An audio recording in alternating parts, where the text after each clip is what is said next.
have up to 8 hours to do this. Okay, we have 8 hours of video. So okay, well, thank you very much to and welcome to everybody who is watching this podcast series. This first episode for the Transmedia podcast series from the Transmedia department, the Transmedia option in the mass communication department at Winona State University in Minnesota. To open this podcast series in Transmedia, we have with us today Dr. Tae-hee Kim from Korea, who has a large experience. He just got, he holds a PhD from the University in Edinburgh for a long time ago, like 96. Mm-hmm. And you are teaching in the university since 2001. You moved like almost for all the position from the lecturer to assistant, from assistant to associate, and from associate to full professor at the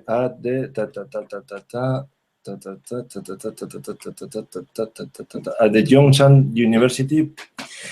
So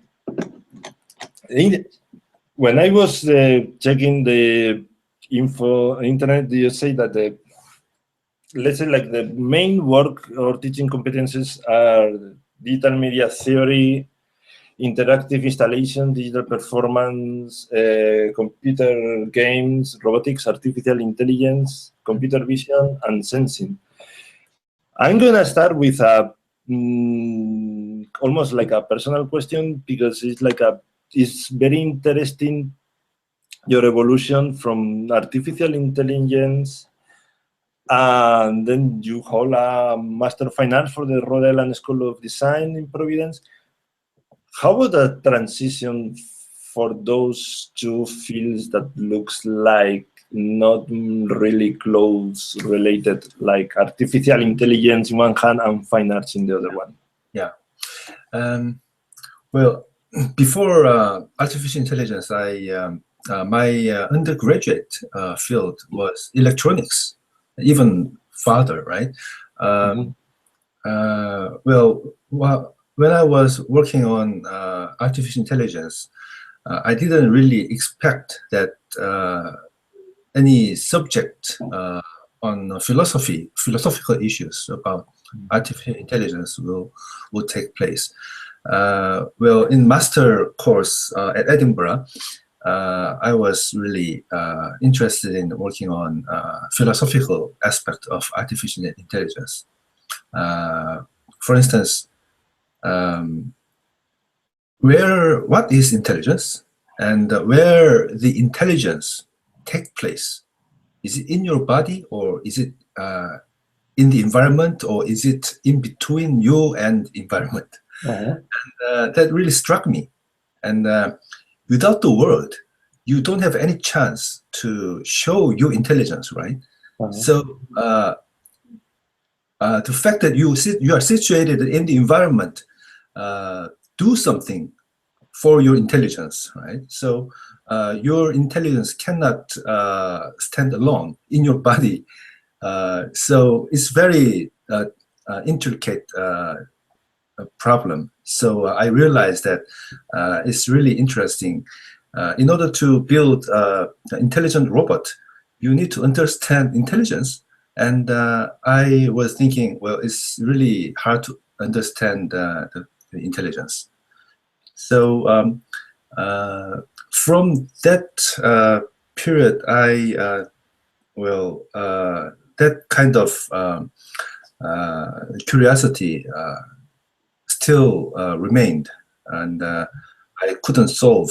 So I decided to study art, whether I could develop further on this issue.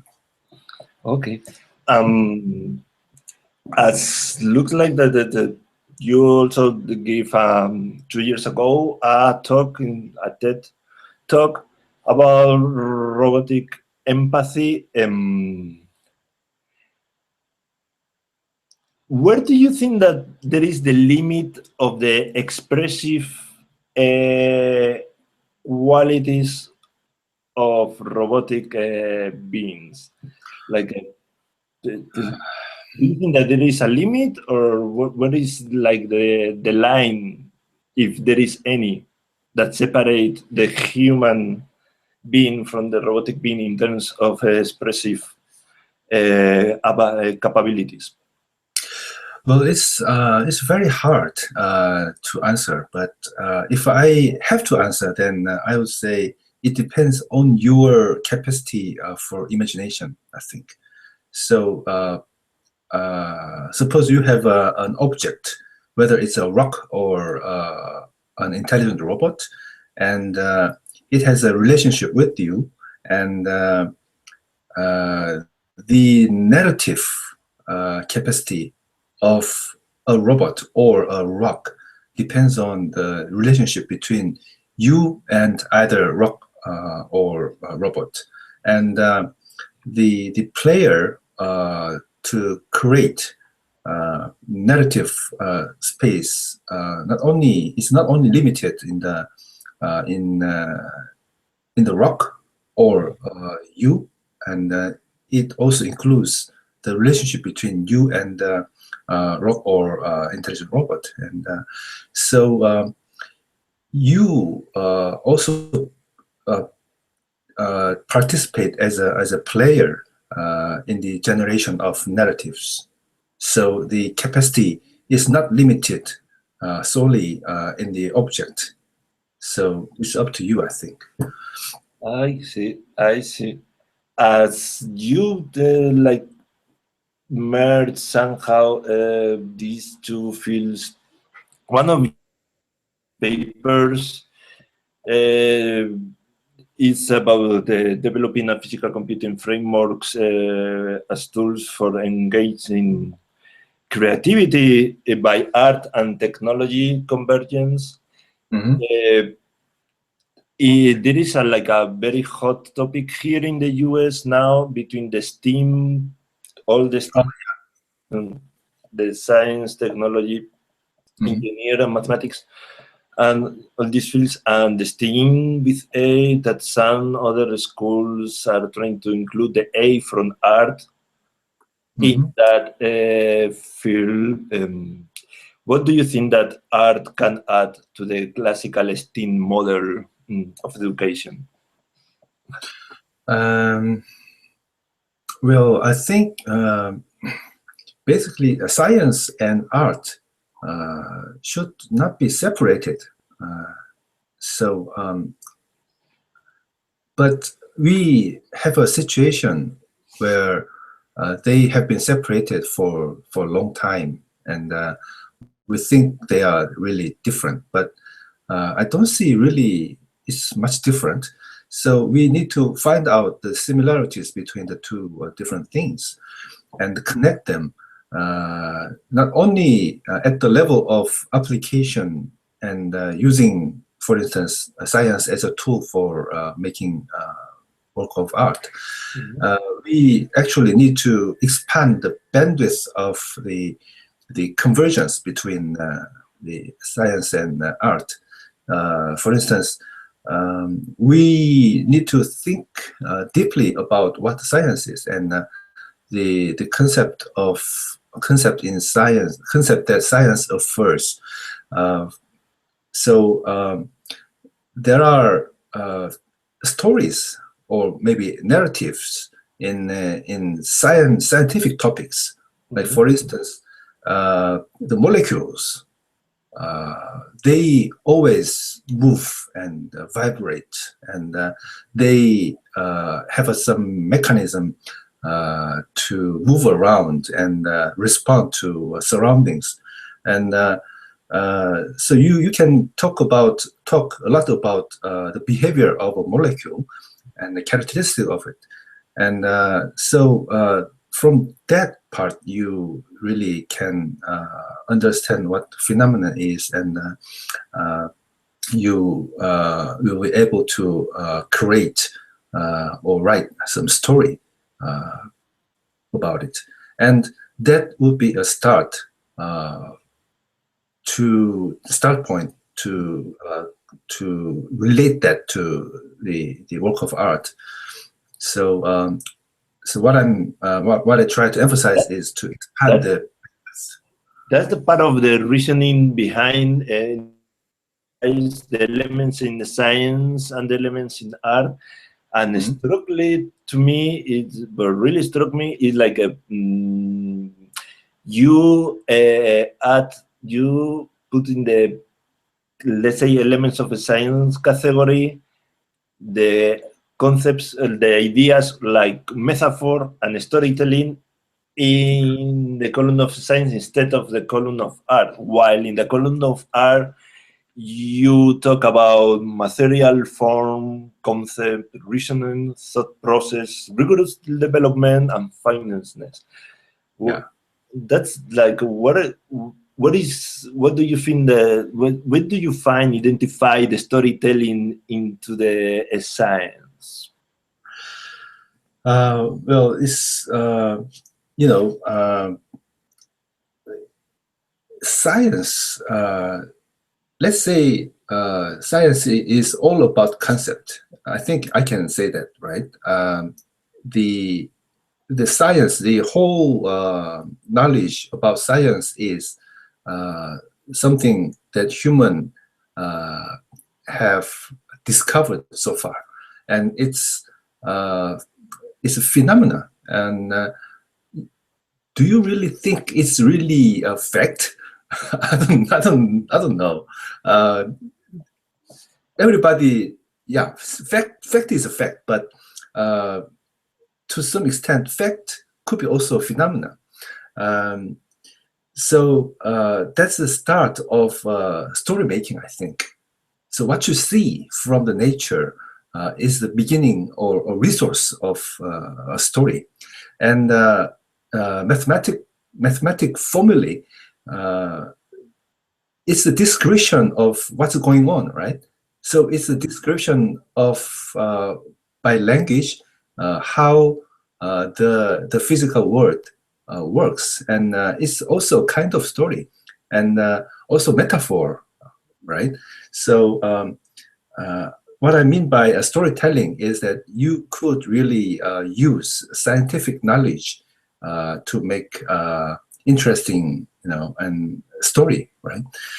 So not only in art, in science, you really can become a scientist who works really like an artist, right? So vice versa, right? So that's what I mean by the convergence between science and art. That's very interesting. I'm wondering if when you were describing like the mathematics part that is like can describe like facts and events, how do you think that in another layer, probably like not so deep, like this emerging market of the big data algorithms, that is just mathematical formulas that create, engage, manipulate, alterate they at some point they create our stories for us on internet now? Yeah. So do you think that it's like a expression of that core idea that mathematics can be also is telling a narrative at some point? I think what they do is guiding a direction in which scientific or technological force could do something, right? For instance, the big data.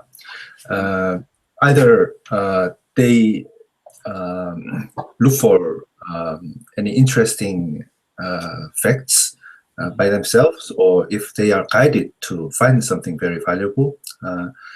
Well, it's all by it's all made by human, right?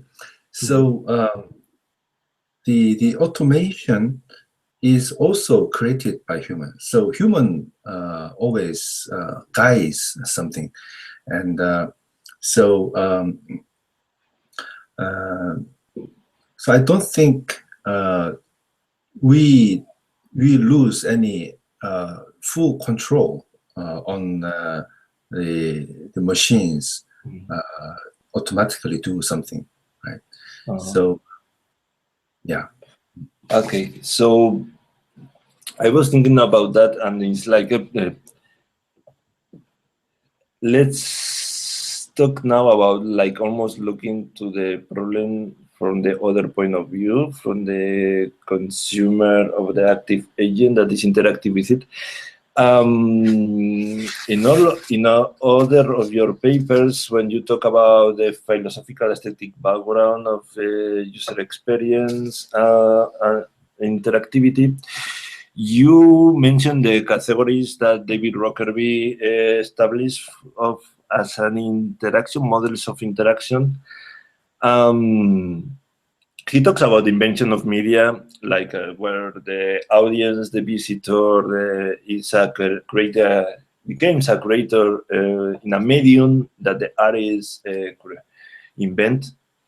Do you think that this era that where there is a consensus that maybe the difference since the web 2.0 is that the audience became content generator, and all of us every single day uploading our pictures, our videos, making comments, we are generating content in this medium, specific medium that is internet. Do you think that the future, as we became now in these first stages, like just like first generation creators with digital technologies, the future will be in relationship with the artists creating, exploring different mediums to create new categories of creators.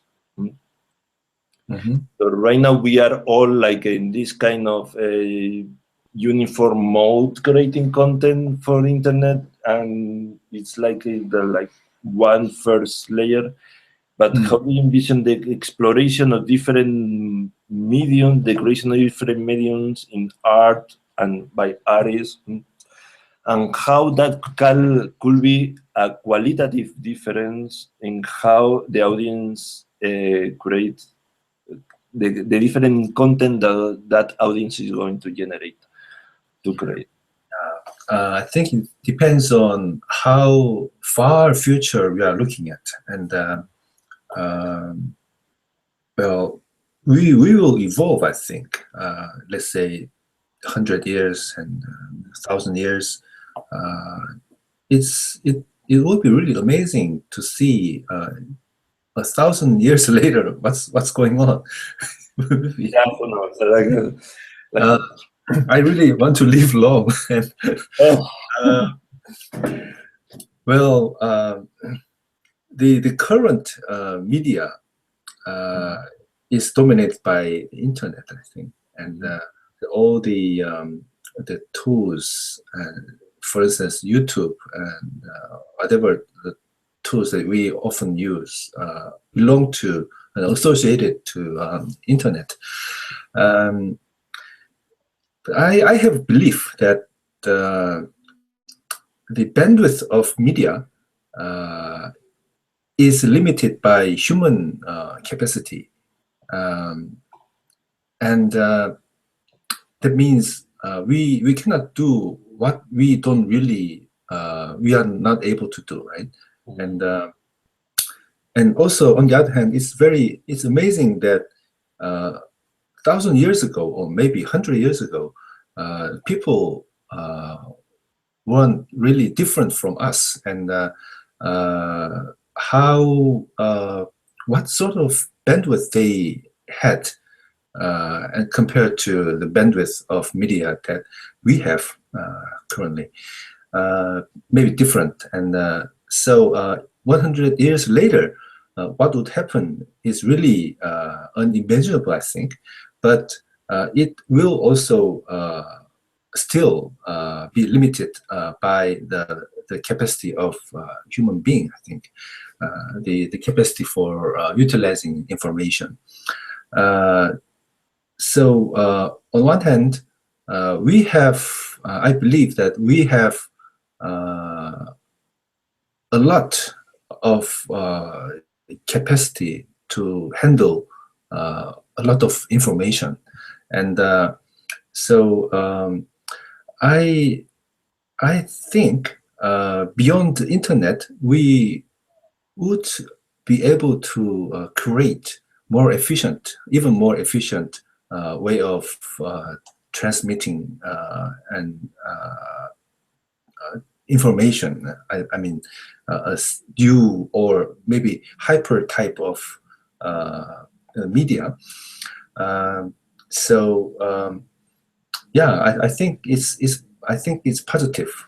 I'm positive looking at new introduction of different kinds of maybe hyper media will be realized. Okay, this idea of interaction brings me to the next topic that I want to cover. And it's your last paper that you're preparing now about the concept of Hyun, the Korean concept of Hyun, the Plateau concept of Kora, and the relationship with the Marcel Duchamp idea of infrasync. Could you explain us, because it's quite a complex idea, could you explain us what is the statement that you're trying to develop in these people? Yeah, that's really the important topic that I'm occupied for last more than 10 years and maybe 20 years. It's about the relationship between self and the world, how you define or identify the relationship, and how you define yourself. So I basically believe that I cannot be isolated from the world.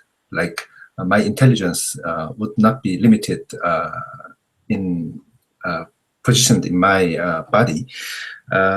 So we all interact with something, and environment and other people, and so I believe that there are elements in outside of me. There are elements of mine. I mean, I cannot be identified, separated by the environment. So some part of myself is in the environment or in other people, because we interact. And so based on that, I try to draw a line. I mean, try to look at more precisely and in more detail about the boundary between me and the environment. It's very delicate. Still, I'm a person who has a name, and it's unique, and is separable from the environment, and yet I cannot be separated from the environment. So it's kind of different perspectives, and it results in different identification of self. That's really that drives me in a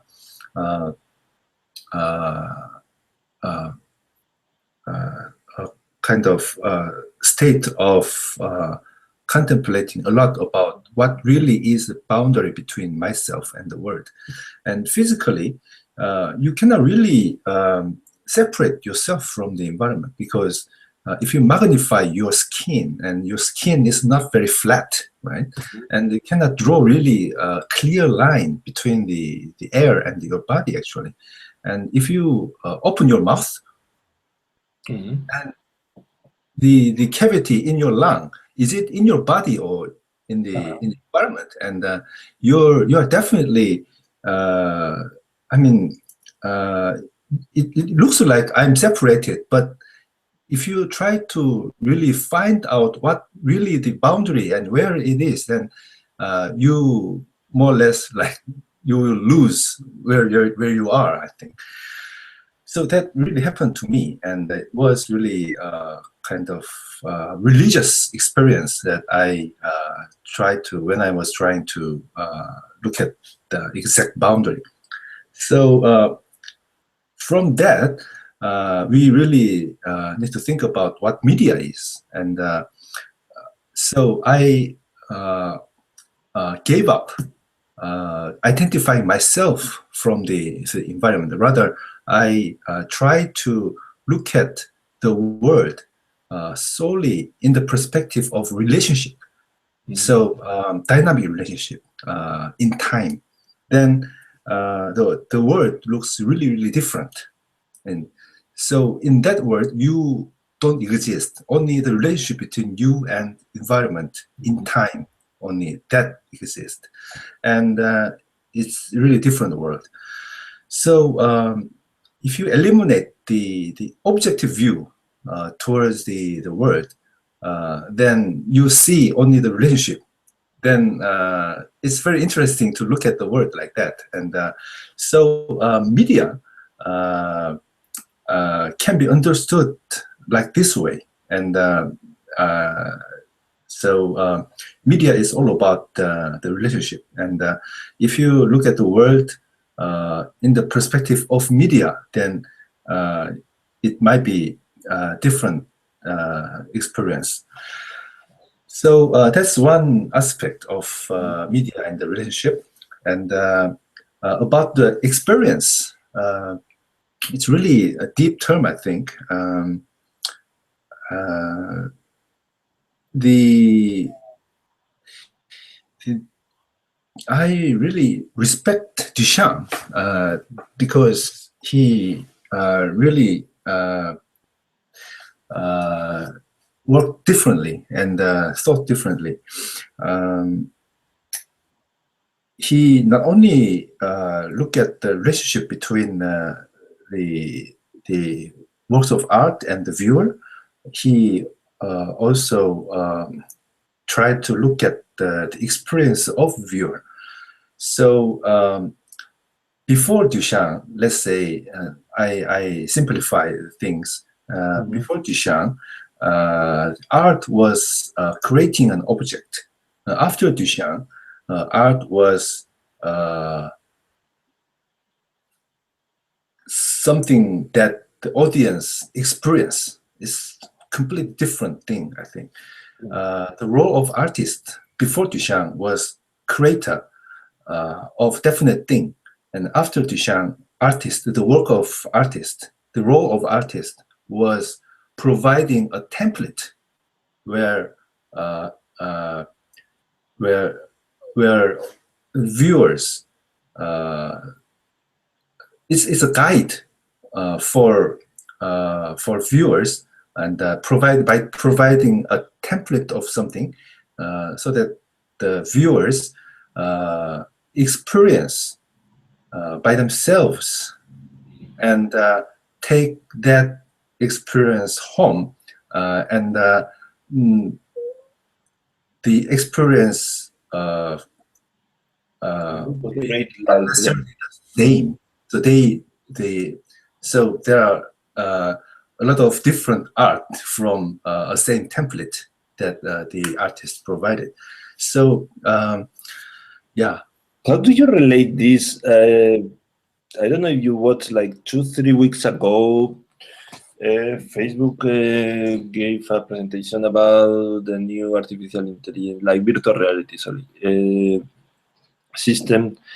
And now that looks like next year, one of the main products or goods that is going to be out there is like the Oculus Rift, that is a virtual reality system.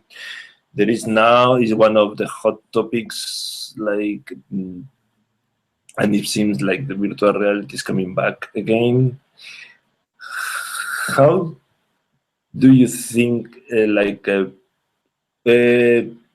media, that the regular actual media that trying to at some point when you were talking about templates, I was thinking about all kind of like this.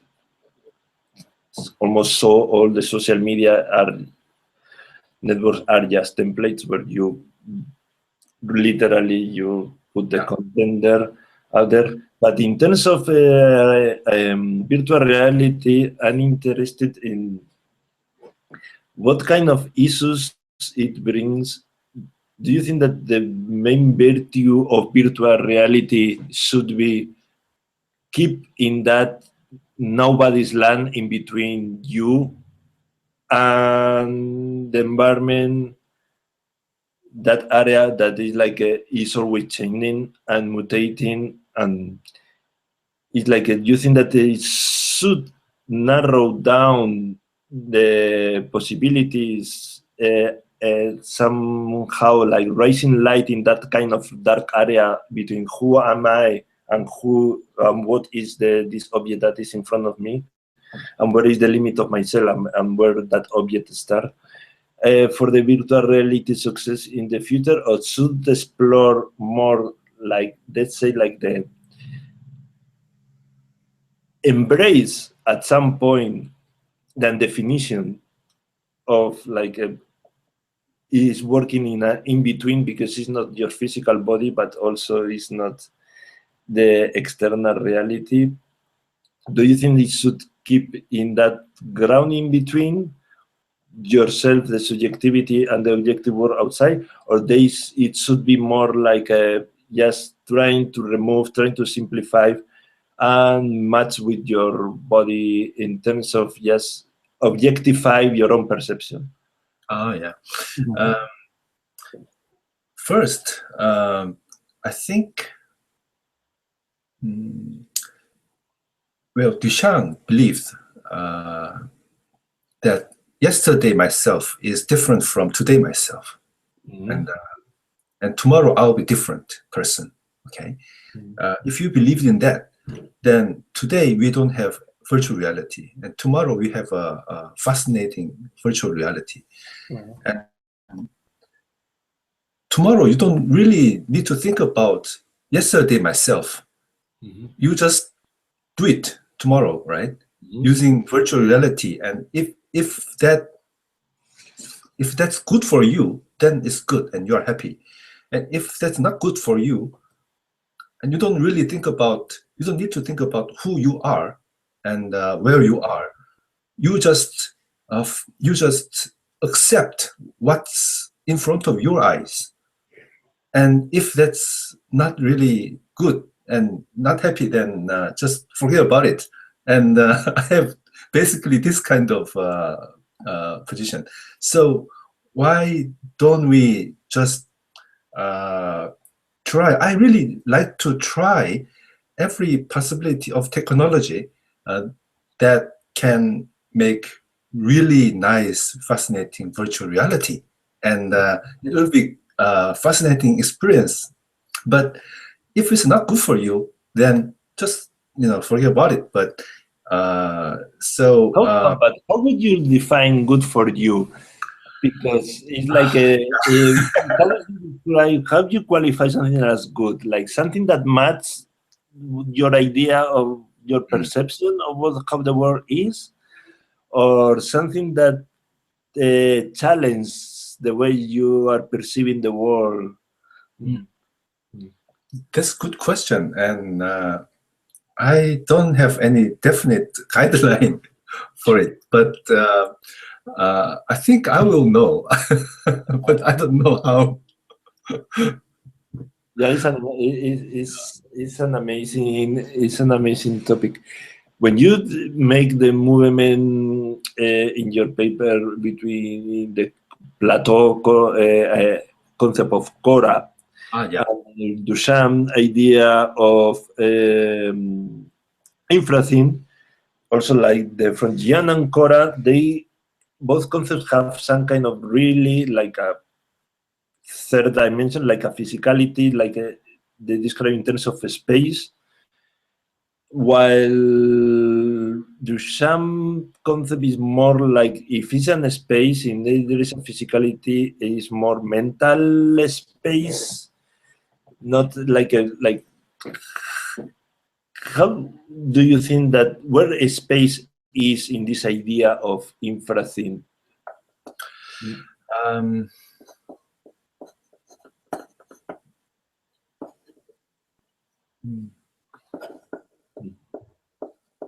yeah. Okay. When I was studying at RISD, I took a class, and the whole class for one semester was about Duchamp infrathin, and I really was interested in learning Duchamp for the first time, and came back to Korea.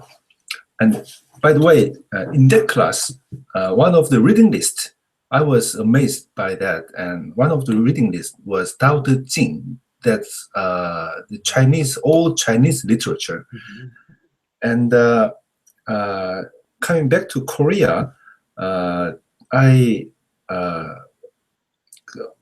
worked on the extension of that class, and I read a lot of books about and articles about Tao Te Ching, and I later figured out the concept of hyun that appears in Tao Te Ching, and hyun is actually a Chinese character, which means dark, far, dark and dark and dark, and deep and deep, deep. So it's like a very delicate, spatial sensation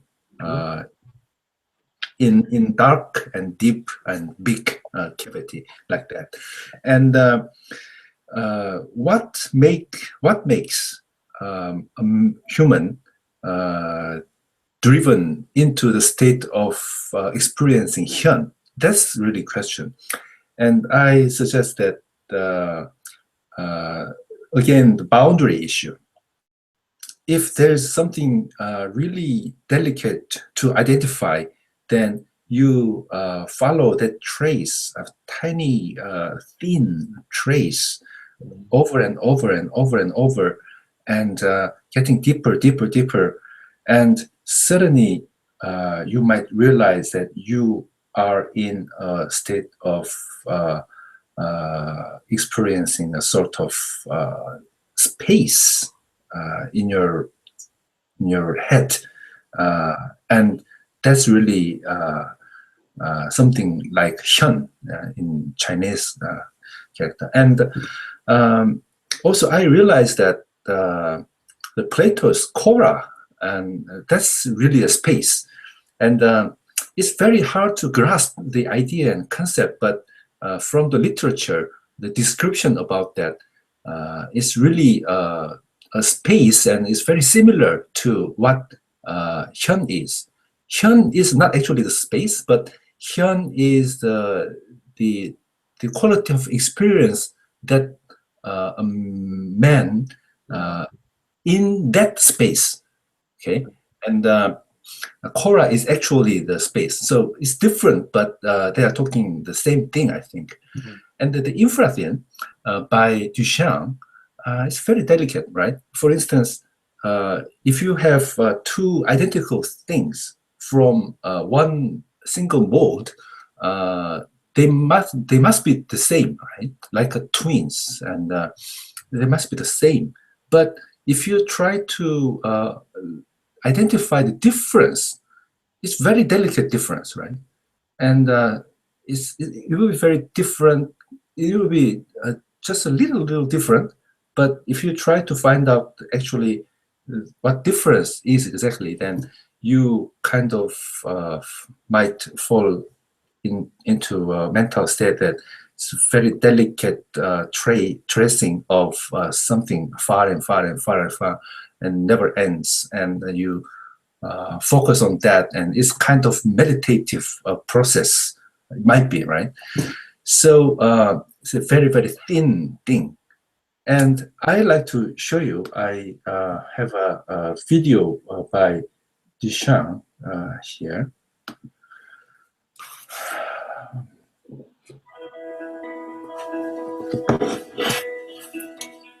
It's a rotor relief by Duchamp.